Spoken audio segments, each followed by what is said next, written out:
ഇതൊരു സാധാരണ മാംസകഷണമല്ല. ഇതാണ് സൗത്ത് ആഫ്രിക്കയിൽ സ്മൈലി എന്നറിയപ്പെടുന്ന പന്നിയുടെ തലയിറച്ചി.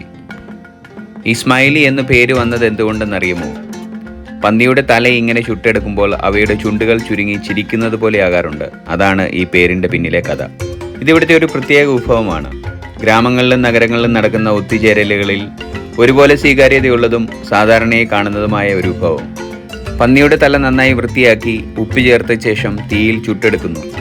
ചില സന്ദർഭങ്ങളിൽ മസാല ചേർക്കുമെങ്കിലും കൂടുതലും ആളുകൾക്ക് താല്പര്യം മസാല ഇല്ലാതെ ചുട്ടെടുക്കുമ്പോൾ ഉള്ള സ്മോക്കി ഫ്ലേവറാണ്. ഇതിൻ്റെ കൂടെ എരിവുള്ള ഒരു സോസും ഇവിടെ നൽകിയിട്ടുണ്ട്. അതിൽ മുക്കിയാണ് കഴിപ്പ്. ഈ തലയിൽ തന്നെ പന്നിയുടെ കവിളിനും നാക്കിനും തലച്ചോറിനുമൊക്കെയാണ് ഏറ്റവും ഡിമാൻഡ്. ഇതിവർക്ക് ഒരു ഭക്ഷണം മാത്രമല്ല, മറിച്ച് നമ്മൾ മലയാളികൾ കപ്പയും മീനുമൊക്കെ എങ്ങനെ നമ്മുടെ ജീവിതത്തോട് ചേർത്ത് വയ്ക്കുന്നുവോ അതുപോലെ ഈ നാട്ടിലെ മനുഷ്യരുടെ ജീവിതത്തെയും സന്തോഷത്തെയും ബന്ധിപ്പിക്കുന്ന ഒരു വികാരമാണ്.